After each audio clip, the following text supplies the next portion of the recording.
Ini sehubungan, ini pertanyaan saya ini pasti banyak teman-teman yang suka.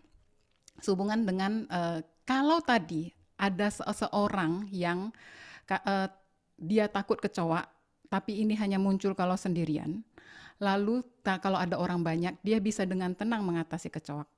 Lalu saya menyambungkan hal ini ke kesuksesan. Artinya, bila seseorang ada punya bagian diri yang dia merasa tidak bisa sukses, maka sebenarnya di dalam dirinya ini juga ada bagian diri yang bisa membuatnya sukses dan perlu diaktifasi dan bisa diaktifasi. Apakah benar seperti itu, Pak Adi? Sangat benar, sangat benar. Jadi yang membuat orang sulit sukses itu adalah sebenarnya ya ada konflik di dalam dirinya dia. Ya, yang paling mudah ginilah. Saya biasa selalu kasih contoh itu adalah kalau pas lagi wanita. Wanita nih mau pergi pesta, seorang istri mau pergi pesta. Habis mandi nih. Nah, di depan cermin ini dia mencoba dua baju ini. Pakai yang biru atau pakai yang merah nih ya. Pakai yang biru atau yang merah. Itu kan konflik dia. Jadi dia mikir lama, kacau-kacau sendiri. Sama dengan orang yang sulit sukses. Mau sukses, tapi rasanya kok berat ya. Aku yakin bisa loh. Nggak bisa nih, sulit ini. Rasanya bisa. Nggak begitu mudah loh. Sehingga apa? Di dalam ini orang ribut saja. Biasanya yang menang itu adalah yang negatif biasanya. Ya. Sehingga apa? Dia sulit sekali berhasil. Kalaupun dia mau berhasil, itu dia harus perlu upaya yang luar biasa keras. Harus dengan massive action. Dia harus sampai berdarah-darah. Itu tidak enak itu teman-teman. Jadi seperti yang Bu Christine katakan, betul. Orang sulit sukses itu berarti pasti ada bagian yang menghambat. Nah, satu hal yang perlu kita pahami adalah bagian ini, ego personality ini, apapun tujuannya, itu selalu baik menurut dia untuk diri kita. Ya, nah sekarang kalau Bu Christine tadi tanya sekarang saya mau tanya balik nih. Ibu Christine kan mengajar quantum slimming, kan begitu? Benar. Menulis buku quantum slimming.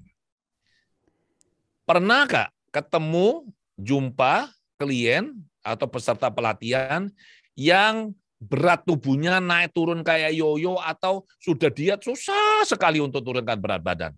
Coba cerita, karena apa ini? Saya yakin itu pasti ada EP yang ribut itu di dalamnya. Coba Bu Christine bisa sharing gimana ini? Banyak Pak Adi. Terutama EP-EP yang biasanya EP-EP yang atau bagian diri yang antusias dan percaya diri bisa langsing itu muncul di akhir tahun Pak Adi saat membuat resolusi akhir tahun. Itu muncul semua bagian dirinya. Ya, mulai nanti merancang diet segala macam. Tapi begitu awal tahun, EP-EP yang tadinya membuat resolusi itu dorman.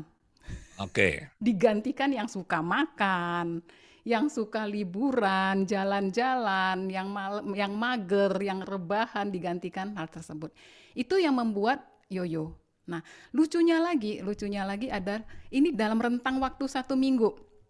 Jadi Senin sampai Jumat berat badannya itu turun. Sehari demi sehari turun. Mantap. Tapi begitu Sabtu dan Minggu balik lagi. Kenapa? Karena Senin sampai Jumat yang aktif adalah bagian diri yang disiplin Pak Adi. Karena kan kerja, ngantor. Jadi nunut bagian diri yang ngantor, yang disiplin. Begitu Sabtu Minggu at weekend yang muncul bagian diri yang ngantor tadi, yang kerja, yang disiplin tadi itu kan dorman.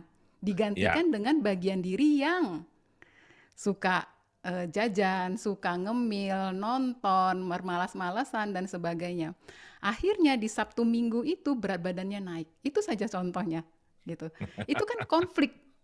Dan ini terjadi karena ketidakmampuan CEO-nya, CEO, direkturnya untuk menata sehingga mempertahankan apa yang sudah dicapai Sabtu hingga Jumat terbawa sampai Sabtu dan Minggu. Ini banyak hal-hal seperti siapa yang pernah mengalami silakan mengaku di kolom chat.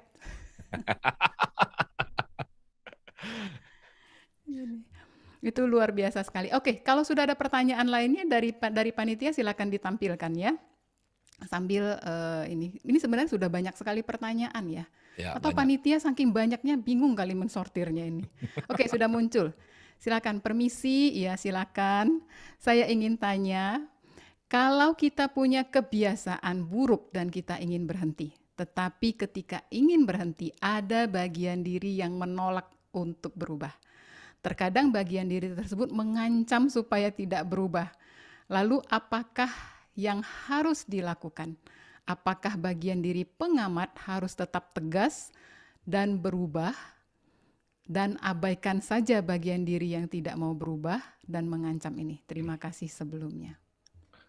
Oke, sebenarnya teman-teman ya, ini enaknya kalau saya ini webinar ini ditemani oleh Bu Christine. Kenapa? Karena Bu Christine juga seorang praktisi yang handal ya, hipnoterapi ya, hipnoterapis ya.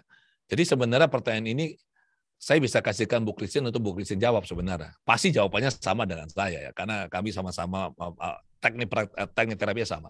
Tapi anyway, karena saya pembicara, saya harus jawab ya Bu Christine ya. Benar Gitu ya? Pak Adi, saya menolak jawab. Oh gitu. Jadi begini, idealnya itu adalah EP CEO kita itu yang kuat dan mengendalikan. Oke, kamu yang lagi aktif sekarang ini, kamu tidak boleh aktif. Nanti selesai ini kamu yang aktif ya, yang ini geser dulu. Itu idealnya seperti itu. Tapi dalam kenyataannya, karena ini barang yang tidak kelihatan di dalam diri kita dan begitu halusnya, seringkali kita nggak sadar. Makanya dia begitu powerful karena dia bekerja di bawah kondisi kesadaran normal kita gitu loh. Nah sekarang, kalau ada bagian diri yang menolak perubahan dan kita tahu dia ada dan dia menolak apalagi sampai mengancam-ancam, apa yang kita lakukan? Ancam balik. Jangan. Enggak boleh. Ya.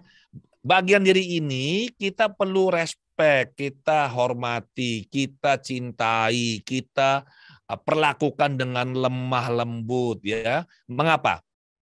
Karena dia ini seperti anggota keluarga kita. Misalkan ini, ada anggota keluarga yang agak bandel ini.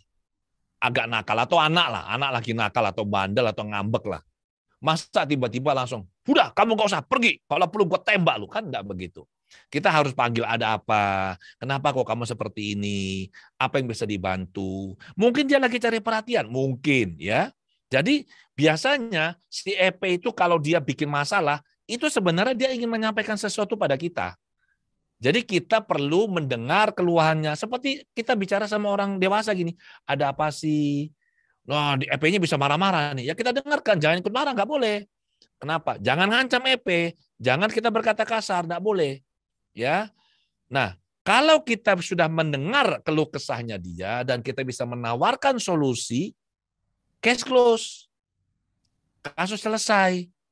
Tapi kalau kita, saya ingat ini lucu banget. Saya ingat ini di KLT kedua.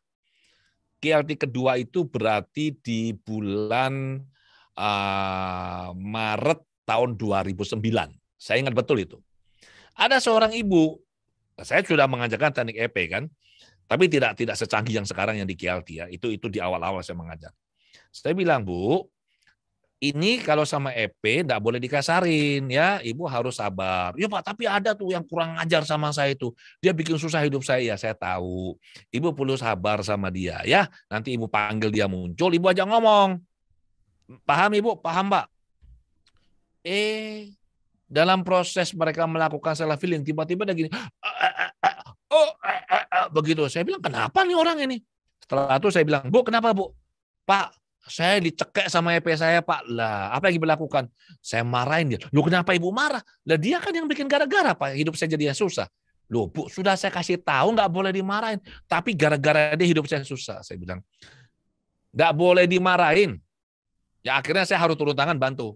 Saya yang bicara. Ya EP-nya bilang, lah enak dong kalau bicara seperti gini, seperti Pak Adi nih. Bicaranya lembut, sopan, menghargai saya. Ini orang ini. Dia bilang si ibu itu orang ini. Orang ini sudah mentang-mentang saya dimarah-marahin, ya saya hajar dia. Nah, itu hati-hati teman-teman ya. Sama EP harus respect, enggak boleh kasar ya. Oke. Ini saya boleh cerita sedikit Pak Adi pengalaman supaya teman-teman juga silakan. Tahu. Yang Pak Adi sampaikan tadi itu benar sekali. Jadi ini terpaksa saya harus ngomong bukan promosi ya. Di kelas Quantum Slimming setelah kelas itu ada kelas kita seminggu sekali jumpa bareng untuk relaksasi bareng. Nah, di salah satu kelas itu saya membimbing teman-teman untuk bertemu dengan bagian dirinya dan mendengarkan keluh kesahnya. Yang luar biasanya adalah ketika bagian diri yang selama ini mengganggu, lalu diberikan kesempatan untuk menyampaikan unek-uneknya, ngomong, ngobrol, tanpa dibantah, hanya duduk, hanya dia didengarkan saja, terjadi perubahan yang luar biasa pada peserta ini. Begitu luar biasanya. Dari sini saya menyimpulkan bahwa dalam hidup seringkali kita menganggap bagian diri yang dalam tanda kutip ini berulah atau membuat repot, ini adalah musuhnya. Sehingga dengan upaya tertentu, dengan sikap tertentu, ingin bagian diri ini cepat-cepat dibinasakan atau cepat-cepat dihilangkan. Padahal harusnya dirangkul dan dibina. Karena bagaimanapun ini adalah bagian dari diri kita. Terima kasih atas pengingatnya yang luar biasa sekali Pak Adi. Teman-teman malam ini luar biasa mendapatkan ilmu yang sangat luar biasa sekali ya. Jadi sekali lagi kacangnya tolong disampingkan. Oke, pertanyaan berikutnya silakan panitia. Sudah ada? Oke, silakan. Ini sudah tadi ya? Ini sudah tadi. Ya, tadi sudah. Silakan. Acara mengetahui EP mana yang bisa mendukung untuk tujuan kita bagaimana Pak Adi? Ya kita ini, kalau saya nggak akan cari-cari EP. Saya melakukan kerja atau saya punya goal, saya kejar target saya lakukan semua upaya untuk bisa mencapai goal itu. Selama itu berjalan lancar, ya sudah, no problemo. Tapi kalau rasanya, satu contoh gini lah. Oke, ini kita bikin target ini, kita mau menurunkan berat badan, terus mau olahraga rutin misalkan. Katakanlah treadmill aja lah. Sudah waktunya treadmill, rasanya nanti dulu lah, capek lah, kan kamu habis kerja, belum istirahat. Itu saya tahu kalau ada yang omong-omong begitu, ini ada EP yang mau menghambat kita. Maka kita cari si EP-nya. Tapi kalau misalkan, saya mau treadmill, treadmill lah, nggak ada masalah, ya sudah. Apakah bisa kita cari si EP? Bisa. Bisa saja kita cari si EP, kemudian kita temui dia, kita bilang, tolong ya kamu bagian diri ini, kamu tolong dukung saya lebih kuat, supaya saya itu bisa lebih semangat, dan begini dan begitu, itu bisa. Nah, satu hal yang menarik tentang EP teman-teman ya, kisah nyata ini. Bertahun-tahun yang lalu itu ada salah satu murid saya, hipnoterapis, yang tiba-tiba kontak saya. Dia bilang, Pak Adi minta tolong nih. Bilang, apa? Saya bilang, saya ada masalah ini. Masalah mau apa? Saya ini dulu sekolah di Jerman sekitar 11 tahun. Jadi dulu sekali Pak, saya sangat fasih bahasa Jerman. Saya bilang, ya iyalah 11 tahun di Jerman, ya fasih lah. Masa di Jerman 11 tahun enggak fasih, gimana tuh kamu? Ya sekarang kan sudah lebih dari 12 tahun saya balik Indonesia Pak. Jadi saya nggak pernah pakai bahasa Jerman saya. Ya terus masalahnya apa? Masalahnya adalah ada sebuah perusahaan di Jerman yang akan kontak perusahaan saya, perusahaan tempat dia bekerja, dan mau menjalin kerjasama. Ini calon prinsipal ini orang Jerman. Nah, bos saya tahu saya dulu di Jerman, Pak. Terus bos saya suruh saya komunikasi dengan calon prinsipal ini. Iya, terus masalahnya apa? Lah saya kan sudah lama nggak pakai bahasa Jerman, Pak. Saya bilang, aduh, ini mah mudah. Jadi bagaimana? Di dalam dirimu itu ada bagian diri ya yang fasih bahasa Jerman. Hanya dia dorman selama ini. Oh ya? Saya bilang, iya. Terus bagaimana? Nanti malam kamu cari dia. Jumpai dia dan minta tolong dia. Besok kalau si orang Jerman telepon, ya, kamu langsung jawab. Oke, saya enggak bisa ngomong Jerman. Kamu yang bisa ngomong Jerman. Oke? Si bagian dirinya bilang, siap, laksanakan. Besok begitu orang itu telepon, begitu baru ngomong sedikit, wah itu EP langsung aktif. Bagian diri ini aktif. Dan 1 jam dia bicara bahasa Jerman dengan sangat fasih. Setelah selesai itu, si orang Jerman bilang gini, saya ini bingung ya, kok bahasa Jermanmu fasih sekali ya. Logatnya juga logat orang Jerman asli. Nah, ini murid saya cuma ketawa. Ini teman-teman, EP dengan kemampuan bahasa linguistik yang sifatnya kemampuan yang sifatnya mental itu bisa langsung diaktifkan. Jangan Anda lakukan setelah dengar cerita ini ya. Anda ini dulunya adalah seorang katakanlah yang nge-gym misalkan. Dulu waktu muda itu sekali angkat bench press ini, wah, one push 150 kilo, wah, kuat. Oh, Pak Adi bilang bisa mengaktifkan EP saya yang dulu masih muda. Oke, Anda aktifkan EP Anda yang suka nge-gym, bisa? Bisa. Bisa nggak sekali push itu 150 kilo? Bisa. Bisa, tapi nggak ngangkat. Jadi sudah turun, belum bisa naik nih. Kenapa? Ya beda, kan badannya beda gitu loh.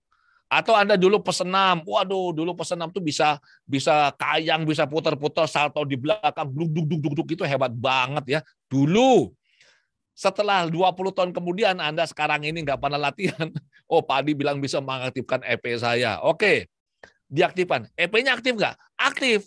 Tapi badannya menunjang nggak? Enggak. Anda salto mah jangan nggak salto. Kayang saja bisa keseleo tuh uratnya di belakang gitu. Jadi hati-hati ya. Yang berhubungan dengan fisik nggak bisa. Tapi yang berhubungan dengan mental itu bisa langsung kembali aktif sama seperti dulu. Demikian. Oke.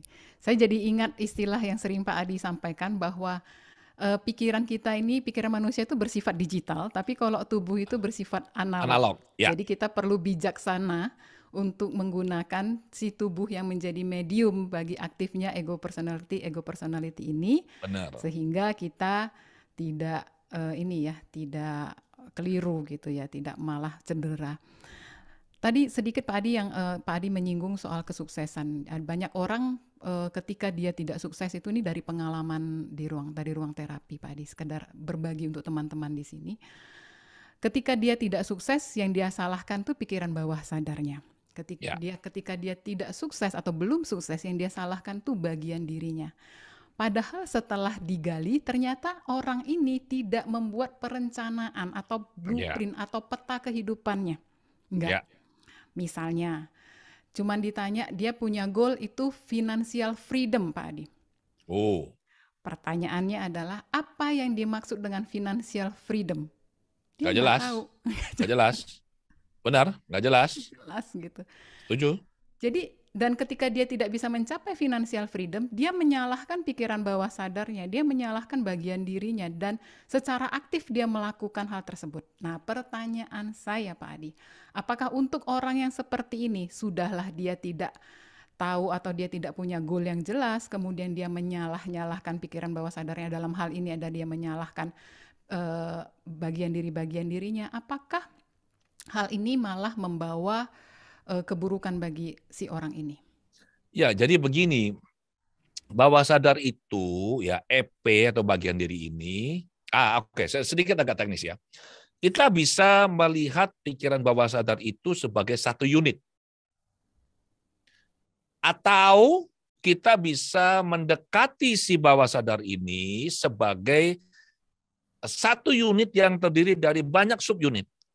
Kalau kita bilang banyak subunit, berarti itu ada bagian diri sudah yang kita bahas. Nah, bawah sadar ini kan dia punya peran hanyalah menjalankan perintahnya kita. Dikasih instruksi yang jelas, ya dia jalankan. Kalau instruksinya tidak jelas, ya dia akan menjalankan berdasarkan instruksi yang tidak jelas. Maka kalau kita mau mencapai goal, misalkan, oke, finansial, 1 bulan mau penghasilan berapa? Sekian. Oke, itu penghasilan. Strateginya apa? Bagaimana cara untuk mencapai itu? Jelas atau tidak? Kalau nggak jelas, nggak bisa. Bawah sadar akan bekerja berdasarkan perintah. Sama, oke, saya mau menurunkan berat badan. Strateginya apa? Saya akan mengatur mindset saya, kemudian mengatur pola makan saya, misalkan ya, kemudian olahraganya rutin, itu harus ada. Nah, kalau kita tidak memberikan instruksi yang jelas pada bawah sadar, apalagi kemudian kita menyalah-nyalahkan bawah sadar, saya kasih tahu loh ya, hati-hati loh. Jangan suka nyalakan bawah sadar loh. Bawah sadar itu kalau sudah ngambek, urusannya panjang itu nanti. Ya, dia akan ada klien yang katakanlah dia ini mau sukses, kemudian sudah mulai dibantu oleh bawah sadarnya, tapi oleh si klien ini dia tidak cukup sabar dan dia mulai marah-marah, dia menyalahkan bawah sadarnya. Sebenarnya dia menyalahkan bagian dirinya dia, si EP juga. Akhirnya bagian diri ini marah-marah. Disabotase habis tuh. Habis, tidak bisa apa-apa. Nah, kalau sudah begitu siapa yang rugi? Kita yang rugi. Jadi saran saya adalah jangan menyalahkan. Berikan instruksi yang jelas pada bawah sadar. Dia akan jalankan seperti yang kita minta. Demikian. Oke, baik. Ini Ada satu pertanyaan dari kolom komentar juga terbaca oleh saya. Tadi sempat juga kita bahas mengenai kehadiran CEO tadi, Pak Adi. Ya, Ini nampaknya ketidakmampuan dari CEO untuk mengendalikan sehingga si individu itu menjadi fleksibel, mengganti dirinya atau menggunakan bagian diri yang tepat dalam untuk menghadapi situasi yang berbeda-beda. Ini banyak sekali dialami oleh banyak orang, sehingga CEO yang katakanlah lemah komandonya ini bisa menjadi masalah ya bagi banyak orang. ya. Pertanyaannya begini Pak Adi, apakah ada cara agar seseorang itu memiliki CEO yang bijaksana, yang mampu memberikan komando yang tepat? Bisa. Sesuai, ya, bagaimana caranya? Itu harus dilatih secara sadar. Ya, harus dilatih secara sadar. Jadi sebenarnya begini.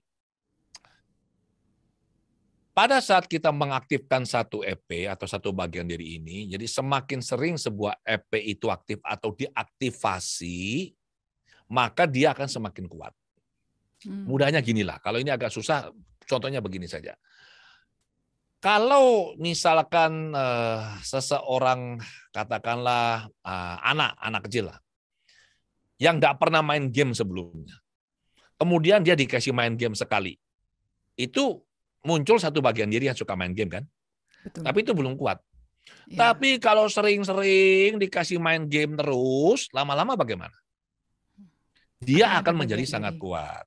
Ya, nah sekarang kalau kita mau bagian diri kita yang aktif yang sebagai pengendali ini adalah bagian yang bijaksana, maka kita perlu memupuk kesadaran kita, perlu membangun kebijaksanaan kita.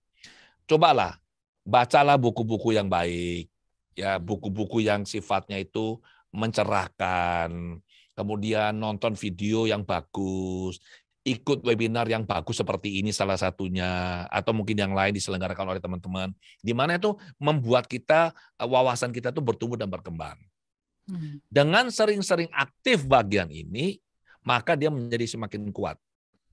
Ya, nanti misalkan kalau ada sesuatu, orang itu kena sesuatu, misalkan masalah atau apa, dia nggak lagi langsung marah. Tiba-tiba dia kayak, oke, saya mau lihat dulu ini sebenarnya apa masalahnya. Nah, di situ kita bisa ketahui bahwa, oh ini yang lagi aktif ini adalah EP-nya yang bijaksana. Dia tidak reaktif, tapi dia memberikan respon yang baik.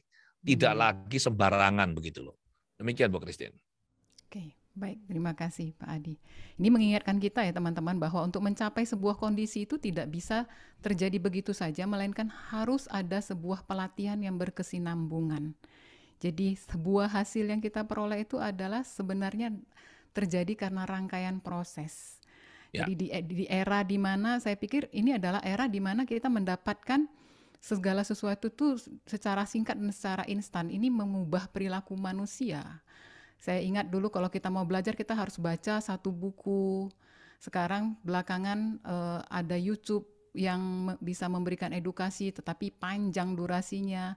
Belakangan ini sudah ada video-video singkat yang memberikan edukasi-edukasi. Di satu sisi ini sebenarnya baik, tapi di sisi lain ini malah memicu orang itu jadi punya kebiasaan ingin instan, Pak Adi. Nah, itu dia. Ya.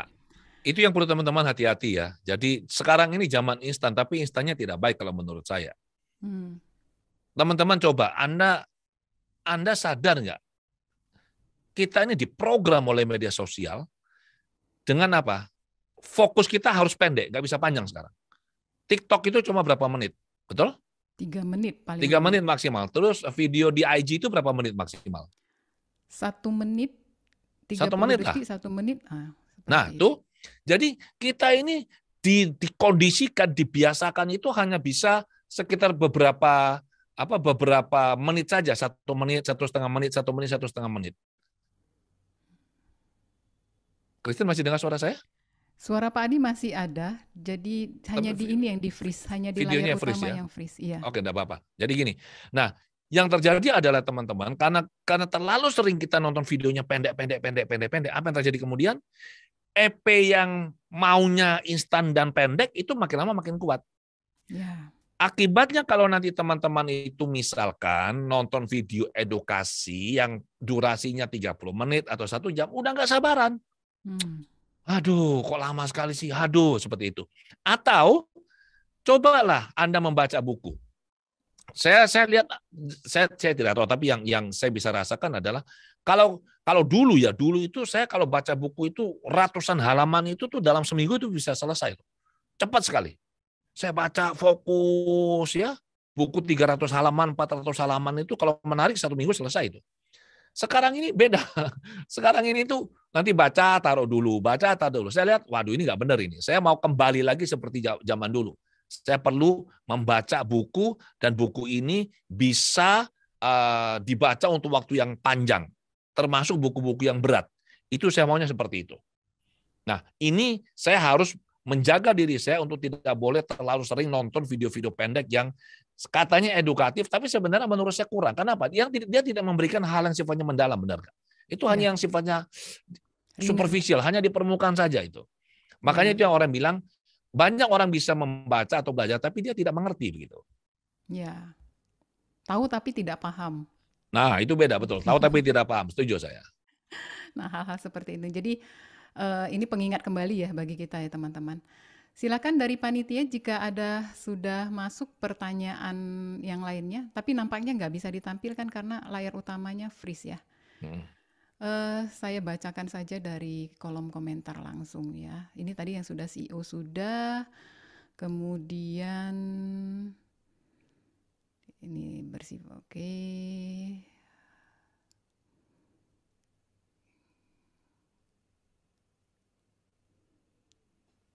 Ini oke, ini menarik ini Pak Adi nih.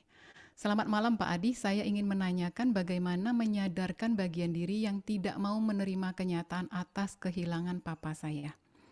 Setiap kali saya membaca kutipan Dhamma, mendengarkan ceramah, saya bisa memahami dan mengerti dan mencoba melepas, tetapi setiap teringat papa, setiap melihat barang atau mengingat satu hal tentang papa saya bisa lepas kontrol, bisa menangis, bisa marah terhadap diri sendiri dan terhadap orang lain, tetapi saya tahan di dalam diri sendiri dan tidak dikeluarkan. Ini menarik sekali pertanyaannya karena ya di pandemi ini kita cukup banyak juga ya kehilangan orang-orang yang kita kasih. Silakan Pak Adi. Oke, jadi begini teman-teman ya. Yang pertama saya turut prihatin dengan kondisi ini ya. Jadi yang membuat seseorang itu sulit sekali melupakan kepergian dari orang yang kita kasihi, mau papa, mama, siapa, suami, istri, anak, siapapun. Itu adalah karena adanya kemelekatan yang kuat pada individu itu. Nah, kemelekatan ini saya definisikan sebagai akibat dari adanya emosi. Emosi terhadap individu atau objek itu. Kalau emosinya semakin intens, maka melekatnya akan semakin kuat. Kalau emosinya itu kita bisa hilangkan, maka melekatnya pasti akan juga hilang. Jadi yang menguasai kita itu sebenarnya adalah emosi. Nah, saran saya adalah nomor 1, hilangkan emosinya. Ya ada orang sih biasanya menggunakan pendekatan spiritual, ya ini kan sudah misalkan kehendak Tuhan, ini sudah karmanya dia. Tapi itu kan hal yang bagi sebagian orang bisa diterima, bagi sebagian orang sulit. Ada yang bilang, loh kenapa? Ini kan saya masih butuh papa saya, kok sekarang papa sudah pergi. Misalkan seperti itu. Solusinya adalah satu, ini harus segera dibereskan. Itu ada emosi. Emosi mungkin sedih, emosi kehilangan, emosi nggak terima, kenapa kok papa pergi dengan begitu cepat, emosi apapun. Atau mungkin ada perasaan bersalah loh. Karena mungkin pernah berlaku katakanlah kurang pas terhadap papa sehingga mungkin menyakiti hati orang tua, atau mungkin juga orang tua pernah melakukan kesalahan pada kita sebagai anak. Terlepas dari apapun itu, kuncinya cuma satu. Kita harus melepas ini. Nah, melepas ini kita harus mulai dari emosinya. Tidak mau tahu apapun yang terjadi, selama emosinya masih ada, kemelekatan akan sangat tinggi. Begitu emosinya dirilis, maka itu bisa akan selesai. Saya bisa bicara seperti ini ya, saya bisa bicara seperti ini karena saya cukup sering menangani kasus seperti ini. Saya yakin Bu Christine juga pasti pernah menangani, ya. Ya. Beberapa waktu yang lalu ada seorang wanita. Ya entah bagaimana, saya bilang ini jodoh lah, karena itu lagi pandemi dan saya juga tidak akan bisa terima klien, dan lewat ada satu teman, satu family, dan family ini saya tanya begini, ini ada anaknya teman yang mengalami begini, seorang wanita umur 25, dia sudah berusaha untuk bisa punya anak sekian tahun, kemudian dengan bayi tabung berhasil hamil, setelah hamil dalam proses kehamilan juga ada banyak masalah, ya, khususnya untuk janinan ya, dan begitu lahir, 2 jam kemudian bayinya meninggal. Wah, ini berbulan-bulan ini mamanya sedih. Ya, saya bilang, "Oke, saya bantu," saya bilang.